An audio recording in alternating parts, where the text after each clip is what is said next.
क्योंकि देश में धर्मांतरण का खेल चल रहा है। लेकिन क्या धर्मांतरण के पीछे ट्रंप का मेजर है?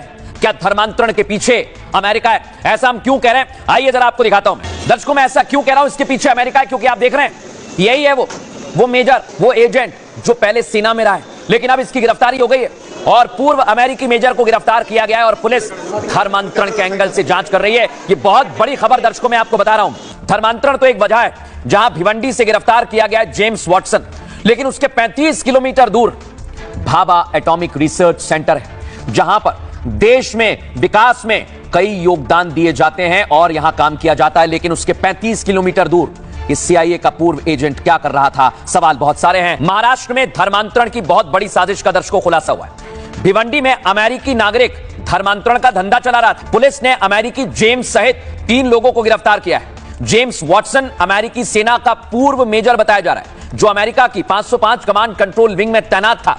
और क्या साजिश है?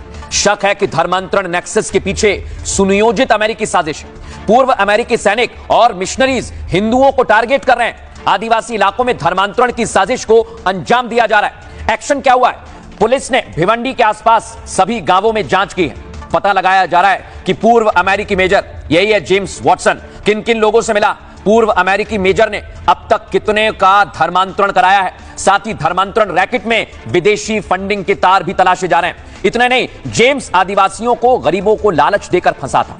उन्हें किस्मत बदलने का झांसा दिखाकर धर्मांतरण करवा रहा था। और जेम्स ने कहा कि हिंदू धर्म अंधविश्वास पर आधारित है, तुम ईश्वर के प्रसाद की शराब को पियो, सब सही हो जाएगा। बताइए जरा, ईसाई बनने से तुम्हारी जिंदगी खुशहाल और समृद्ध हो जाएगी। जेम्स अमेरिकी सेना में पूर्व मेजर है।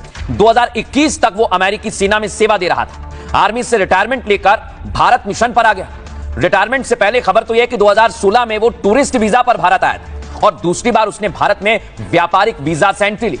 कई साल से वो ठाणे में रहकर ईसाई धर्म का प्रचार कर रहा है। सवाल क्या खड़े होते हैं, आप समझिए जरा। एक पूर्व सैन्य अधिकारी का भारत आने का मकसद क्या है? क्या धर्मांतरण के पीछे जेम्स कोई दूसरी बड़ी साजिश रच रहा था? क्या जेम्स खुद भारत आया या उसे किसी ने साजिशन भेजा है? क्योंकि लेविश लाइफ, यानी उसके पास सब कुछ है, वो सब कुछ छोड़कर आ गया और जंगलों में भटक रहा है। इन लोगों के पीछे क्या जेम्स को कोई विदेशी संगठन फंडिंग कर रहा है? क्योंकि महाराष्ट्र की तरह ही मणिपुर में धर्मांतरण की साजिश रची गई, लेकिन धर्मांतरण के बहाने मणिपुर में कुकीज को भड़काया गया।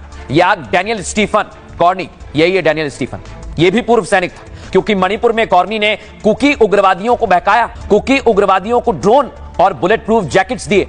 यह राज तब खुला जब पूर्व अमेरिकी सैनिक ने वीडियो अपने YouTube channel full for Christ पर डाले और दावा किया कि इन ड्रोन्स का इस्तेमाल मैती हिंदुओं के खिलाफ हो सकता है। सूत्र यह भी बताते हैं, कई रिपोर्ट्स में मणिपुर में डैनियल स्टीफन कॉर्नी को लेकर दावे किए गए। अब इसी पैटर्न पर भिवंडी में अमेरिकी मेजर जेम्स पहुंच गया है। पूर्व मेजर जेम्स आदिवासी इलाकों में है, ठीक वैसे ही जैसे कॉर्नी था, और यह भी अपना नेटवर्क फैला रहा है। क्या इसके पीछे कोई साजिश है? हालांकि जेम्स को लेकर अभी तक कोई ऑफिशियल दावा नहीं आया है। महाराष्ट्र पुलिस जेम्स वॉटसन की पूरी कुंडली खंगालने में जुटी हुई है। एक